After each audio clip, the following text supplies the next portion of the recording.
Hey everybody, Pete Werner here at Citricos in the Grand Floridian for this week's episode of the Disney Dining Show.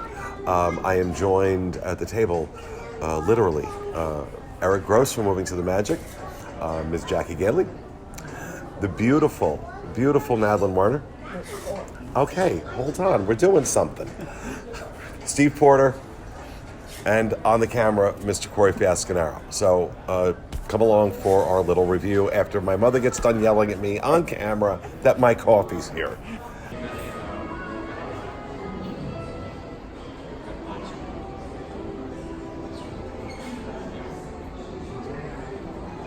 Mom does not drink. If you can see me winking. By drink, I mean she doesn't drink bleach or battery acid. He's being sassy with you. I'm getting back at you. from before. Okay, so looking at the menu, I was going to order the filet, but there was already a couple people that were ordering the filet, so I wanted to get something different. But nothing really on the entree menu caught my attention. So instead, I decided to get two appetizers as my main course, and I picked the octopus and the pork belly. But the waitress explained that the octopus is better as an appetizer, even because that's what it says on the menu it should be. So I said, okay, I'll get that as the appetizer. And I'll tell you right now, I have tried the octopus at Tiffin's and I enjoyed it. I've tried the octopus at Haleo. I enjoyed it. This is very strange. So the menu says charred octopus, so I was expecting it to be a hot dish. It's not. It's cold octopus, which I know many of you think of me as Mac and Cheese Steve and that I'm not an adventurous eater, but there are some weird things that are more adventurous that I do like, one of them being octopus. But this is very strange. It tastes a lot like canned tuna, which is fine. Canned tuna is fine, but the taste of canned tuna in a very condensed form, like these octopus tentacles, is jarring and very strange. So I'm going to try to continue to eat it and hope that it gets better. But it's definitely not my favorite. All right, so I got the pâté di campagna. It's a country pâté, watercress, onion confit, mustard seeds, focaccia. This is $15. This is, she said it was a pork, chicken and duck liver pâté, which unusual. So if you've had pâté before, tends to be dense, rich, spreadable, depending on the kind you get, almost like a liverwurst in that consistency.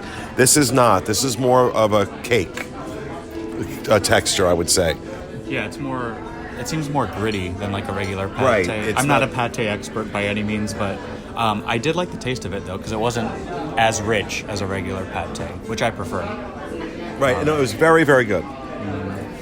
And perfect for me right now, just in terms of what I can eat. So I've been being made fun of for using the word keto, but C'est la vie. C'est la vie. 0 carbs in the pâté. So generally, it was good. Am I going to run back here to have this again? No. Last time I was here, I had the pork belly. It was out of this world. That would still be my recommendation on the appetizer menu, would be the pork belly. Do you like pâté on the I do. regular? I absolutely and do. And this one was just okay? This was okay. So I prefer a really good goose liver or a duck liver pâté. I like that richness. So maybe they tried to appeal to like a broader range, and it kind of fell short. Well, I think because I thought it was okay too, and I don't really like pâté, so maybe they just flatlined on that one. That's kind of what it is, and I think when you try and appeal to too broad a market, you end up not appealing to anybody. Because neither of us really cared. I mean, exactly. It was fine. It was okay. Fine, yeah. I mean, I'm not like, that was the worst thing I've ever eaten, but like I said, I'm not going to be rushing back here to eat it either. Yeah. So let's pass it on down to Miss Gailey. Wait, I have to talk about the octopus real quick. I know people are going to give Steve a lot of flack for the canned tuna comment, but I swear, if you close your eyes, take a bite of the octopus, it tastes like chicken of the sea albacore. Like you're just eating canned tuna. I mean, the texture is a little bit different, but it tasted like expensive tuna to me. So that's all I have to say about that. I didn't order an appetizer. I just ate a little bit of everyone else's. My appetizer was really cool. It's a spring pea soup, and had I known that they were going to do this, we would have filmed it because it was really neat. So they brought it out in this really cool bowl, and it has a quail egg in it. So they bring it out, and your bowl has ricotta cheese, a quail egg, some croutons, and some little split peas. And then they bring this little pitcher and they pour it over the top. So it just kind of blends all in, and it is delicious. So split pea soup is one of my very favorite kinds of soup, and it's something that we always had a big pot of growing up. And this reminds me of it, and so it brings back a little bit of home, which is really fun for me. So really, really good. Highly recommend it. Spring pea soup. And it was, let's see, it was $16 for the appetizer. So really good stuff. Okay, so I opted to not get an appetizer. There was nothing really on the appetizer menu that spoke to me, and I figured since we already had so many people that were getting appetizers, that'd be fine. I wasn't even super hungry anyways. But for my entree, I got the filet. That's the oak grilled beef filet, and fillets are something that I like to get at this price point kind of restaurant, like here, Yachtsman, all those sort of places. Filet is always my go-to. And this is has a potato puree, asparagus, chipotle jam, and bordelaise. I know I'm pronouncing all those things wrong, but it's okay. You get the idea. This was probably among, I'd say, around my top 3 fillets on property. It was really, really good. Now, I'm about to pronounce something else wrong, but my favorite filet is at Le Cellier. I know I'm not saying that right, but it's the restaurant in the Canada Pavilion in Epcot. That's my favorite one on property. This isn't there to that level, but it's pretty close. This came in at $51. They also had the option to substitute it for a ribeye, which you'll hear about very shortly, and Pete's thoughts on that. But I thought this filet was great. The asparagus was great. I opted to get it done medium well, which I'm being told was the wrong choice, but regardless, it was delicious. And back before I would ever come on camera and talk about my food, I used to get my steak well done. So at least I'm showing a steady progression here with my steaks. But with that said, the filet was great. And one more thing, I know this probably isn't right to mention in a dining review, but I feel like it needs to be said. I went into the bathroom, and it was among the nicest smelling bathrooms I've ever been in. So I wanted to mention that as well. And we'll move on to Steve.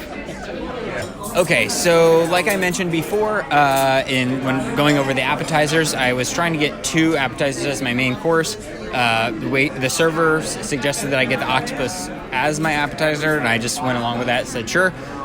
So for my main course, I had the pork belly. It has Israeli couscous. I'm not going to pronounce this right, but chermoula sauce. I don't know. And pork jus, like a jus sauce, for $17. Fantastic. This is like the tale of 2 dishes for me. Was not a big fan of the octopus, but this pork belly is outstanding. It melts in your mouth. The texture it's so good. It has the crispy out like layer on the outside, and then the inside just it melts in your mouth. The sauce on top adds a little bit of sweetness to it, but not like overly sweet. It's not like candied or anything. And the Israeli couscous I actually was not expecting to like. But it did a good job of kind of soaking up all the different flavors of the pork belly and all the different sauces, so it was really delicious. So yeah, that's what I think. Okay, so I took the option of, as I mentioned before, there was the option of the oak grilled beef fillet or substituting that for a 20-ounce ribeye. The fillet was $51. The ribeye was $72. And this came with a red wine reduction sauce. It came with the most caramelized onions I have ever witnessed in my life. They are black. And a bed of mashed potatoes with asparagus. when they first brought it out to me, I had forgotten to mention that I really wanted the sauce on the side. And they brought it, like, oh, I forgot to tell them sauce on the side. And our awesome server, Stephanie, over here, just overheard me, and she's like, would you like me to bring that back to you without the sauce? I'm like, that would be awesome. So she did. And I'm glad, because the sauce itself is very good. It's not that it's a bad sauce by any means. This is a superb ribeye. You know, when I saw the price at $72, I'm like, this better be a good ribeye. Well, guess what? It's a $72 ribeye. The quality of it is unmatched. It is among the best, and I don't say this lightly, it is among the best ribeyes I've ever had. It was tender. It was so incredibly flavorful. It needed no seasoning of any kind whatsoever. So I actually told them to tell the chef that it was a crime to put any sauce, no matter how good that sauce is, on a steak like this. Serve it on the side, give people the option, but you are covering up a superb steak for no reason. Perfectly cooked. The asparagus, again, perfectly cooked, crisp, clearly steamed or fried, maybe fried. Maybe they did it in a pan, but it was not overcooked. It was a nice crispness to it. I did take a little taste of the mashed potatoes, and they were unbelievable, but that could be carb deprivation. But Eric tried them, and he said they were amazing, but they were half potato, half butter, which I don't find anything wrong with that. So overall, there's a high bar to reach for a steak to be worth $72. They reached it, and maybe even cleared it with this steak. Absolutely phenomenal. Alrighty, so what I chose this evening was the oak grilled tuna, and it came with lemon roasted potatoes, a seasonal bean ragu, and then grilled baby romaine. And I ordered my tuna raw, as it should be, and this dish should not have worked. It was the weirdest mix of ingredients. I had grilled romaine, raw tuna, potatoes, and then a mustard beurre blanc sauce with Kalamata olives inside this dish. Like, it sounds just insane, but this was one of my favorite meals I've ever had on one of the dining reviews. It was just so refreshing, and it was executed really, really well, and I was just really excited about that. The mustard beurre blanc sauce was so rich. I just wanted to eat that by itself. You could taste the whole grain mustard. You could taste a ton of butter and cream, and it was almost like this dish was inspired by a steak.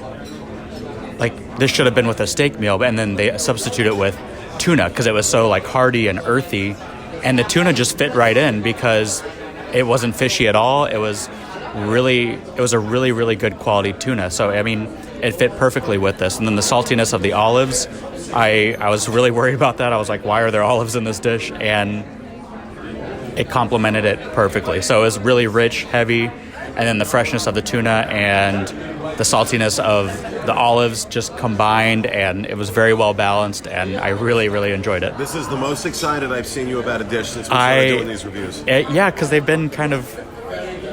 but this is a great dish.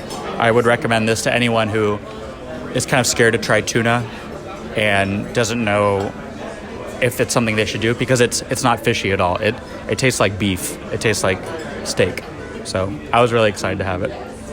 I got the short ribs tonight, and short ribs are something that I've been trying lately a little bit. And these ones they're red wine braised beef short ribs. And originally it was served with Swiss chard and a mushroom, some kind of exotic mushroom thing, which I'm not a fan of mushrooms, guys. Can't help it, but I'm just really not. So I had they were really gracious and switched it with asparagus and potato puree, which were both seasoned really well and delicious. And the braised short ribs were just soft as butter. So you didn't even need a knife to cut them. You just peeled it right off. They were so delicious. And the red wine sauce was just perfect. It wasn't overly spicy, or there wasn't too much wine. Like, I could barely taste it. I'm not much of a wine fan, but I usually like red wine sauce if it's done right, and this one was done right. It was really a great dish. $49. So, I mean, I think that's a fair price for a restaurant like this, and really enjoyed it. So good. I had the short ribs like Jack, only I took it with the Swiss chard and whatever else was with it. But I enjoyed it very much. The meat just fell apart. And my husband used to make it a lot. And I haven't had it really since he died. And so this reminded me of what he made. So I enjoyed it very much. And that's, I gotta say, that's high praise, because my father was an amazing cook. Okay, nobody would, and so that's very high praise for my mother to say this reminded me of a dish my husband would cook.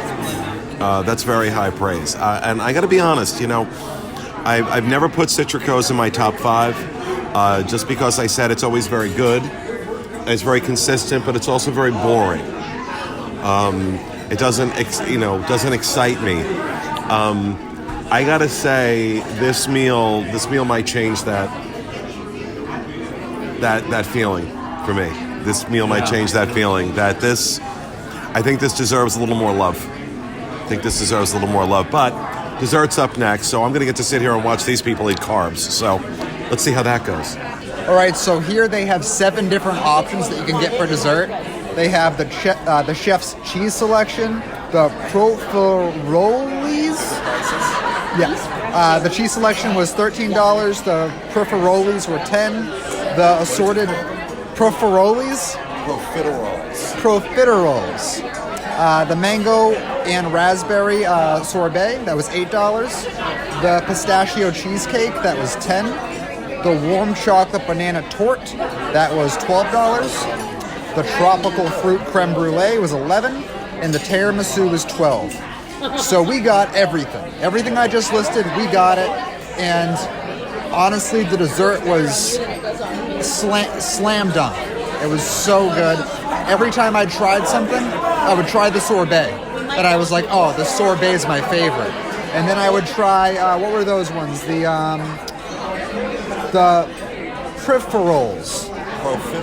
profiteroles. And I was like, no, these are my favorite. And then I tried the warm chocolate banana torte, and I was like, okay, this is my favorite. Like, everything was so good. And then, yeah, I finally settled on the warm chocolate banana torte. That was the winner for me. But the profiteroles, got it, nailed it, getting better, was a close second. That was really good too. I think Steve has some stuff to say about that, so I'll go to him next. Okay, by far, I tried a sampling of everything. My favorite was the profiteroles. They were so good. It kind of reminded me of like... it was like almost like a little bit reminded me of like a s'more, but with ice cream and but like the chocolate and the vanilla and the everything about it kind of just, I don't know, for whatever reason it reminded me like a really fancy s'more. And there's a little like chocolate on the side that reminded me of a Crunch bar. So I had no problems with that. I thought it was so delicious. And everything else I thought was good. The one that I didn't like that I think everyone else kind of did was the warm chocolate banana torte, which to me the chocolate tastes like chalky. So that wasn't my favorite. I would have been a little disappointed if that was the only dessert that I ordered from here because everything else was so good. I had absolutely nothing. And I'm very proud of myself. I'm a man on a mission. I've got a goal, so let's talk to Eric. Yeah, cut to me, who like literally ate everything here. 25 and you still have 27. You still have a metabolism. There was a few things that didn't do it for me, but I was expecting to not like them. So I guess consistency is key. I don't know.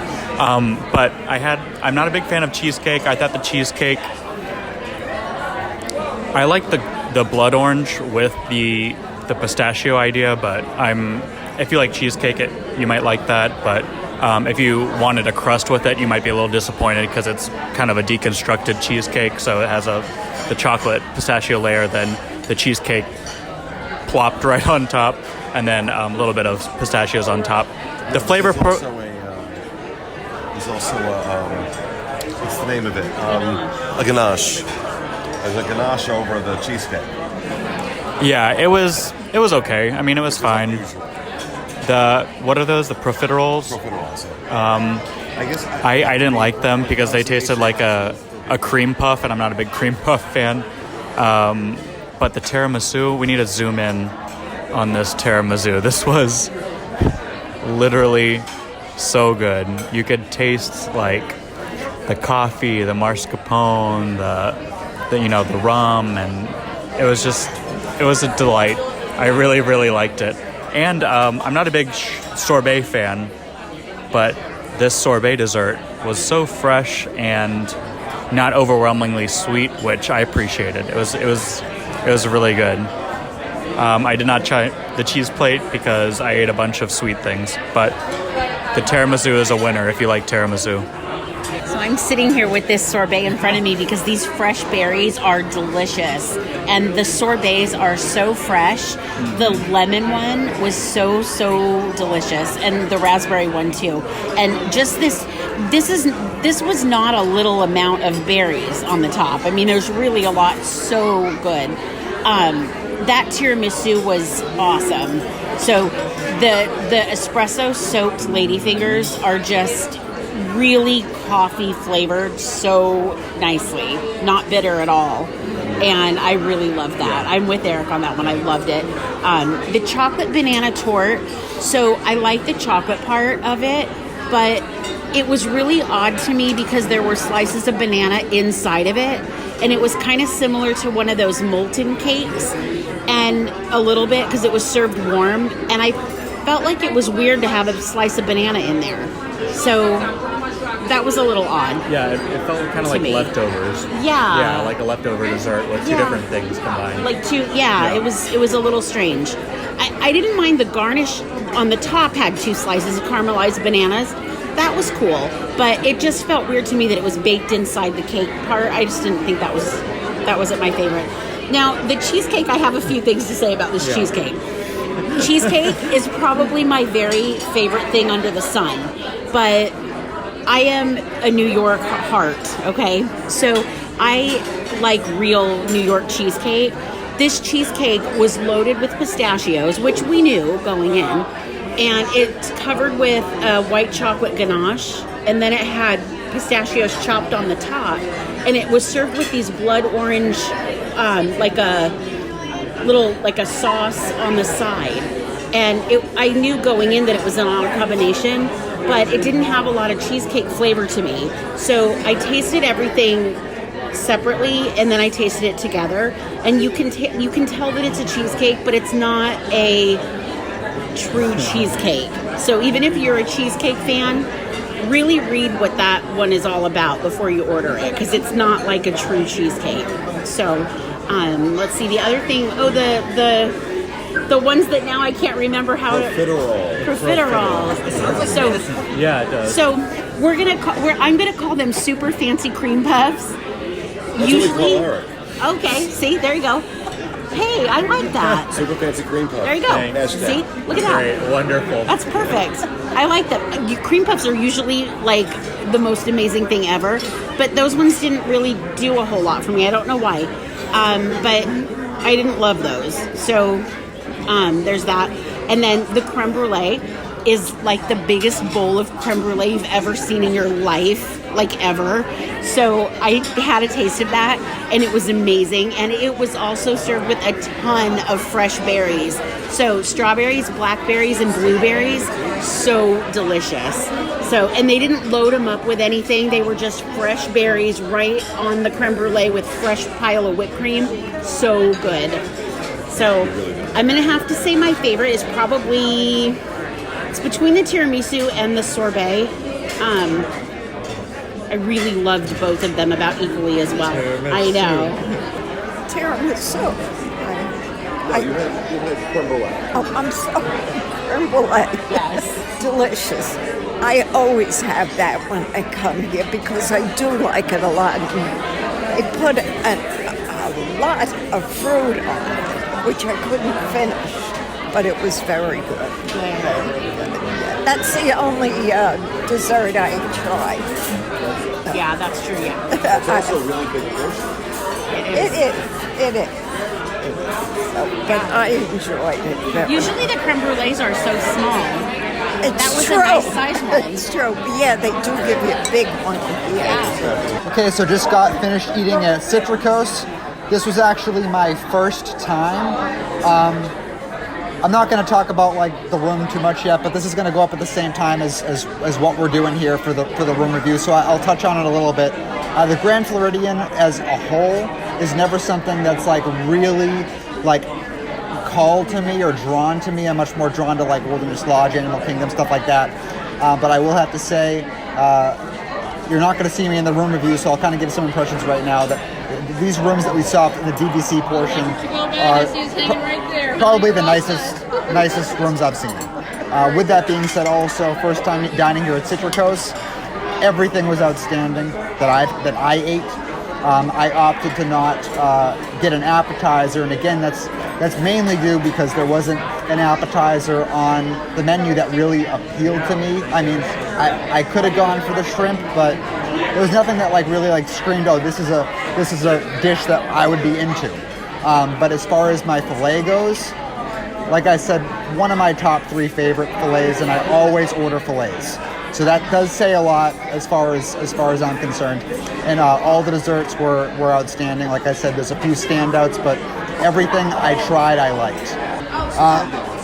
On a scale of 1 to 10, I'm gonna have to give this place an 8.5, ranking really high for me.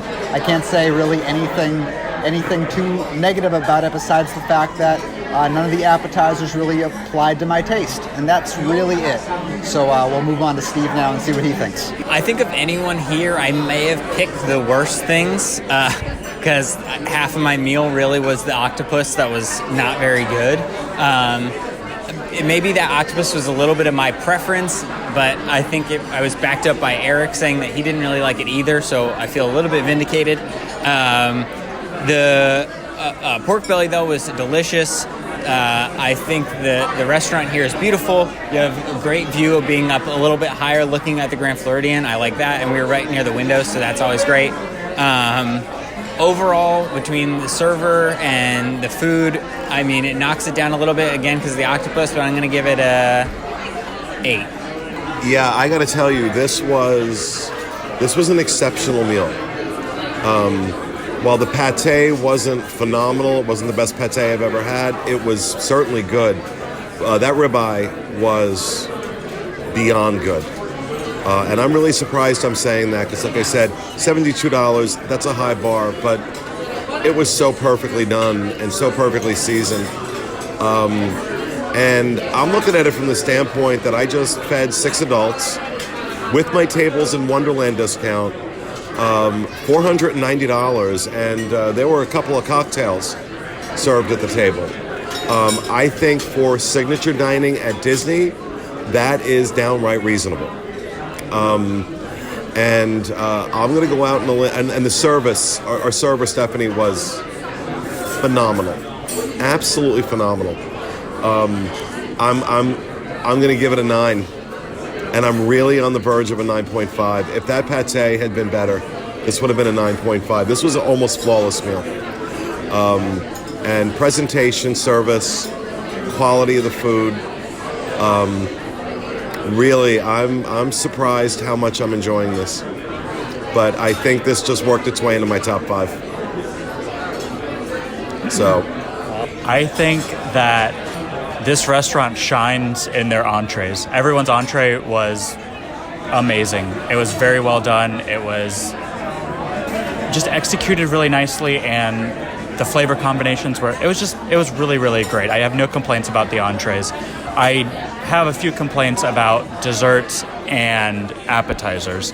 And if you're like kind of There it is.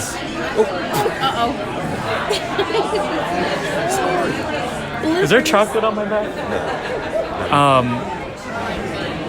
I don't even know where to start right now. It doesn't even matter. Appetizers were okay. Desserts were pretty good. Entrees. Scale of 1 Oh, to 10. scale of 1 to 10. 9. 9. So my appetizer was awesome. So I think that I chose the right one because appetizers, I was going between the pork belly appetizer and the snow pea soup that I had. That snow pea soup was fantastic. The whole meal was fantastic. The braised short ribs were just so delicious and just fell apart completely with a fork. So dessert was really, really good. And I lived my childhood dream, and we got one of each dessert on the whole menu. It was very fun. Dessert's really fun. It's my favorite. So, obviously. But, yeah, the desserts were really, really good. My favorite was between the tiramisu and the sorbet, depending on, whether you're looking for something fresh or something more rich and chocolatey. So, top notch. I have never had dinner at this restaurant before, and I will definitely be coming back here because it was really, really fantastic. So, fabulous night. Well, I've eaten here a few times with Peter, and I enjoyed it tremendously. And tonight, the short ribs, was wonderful.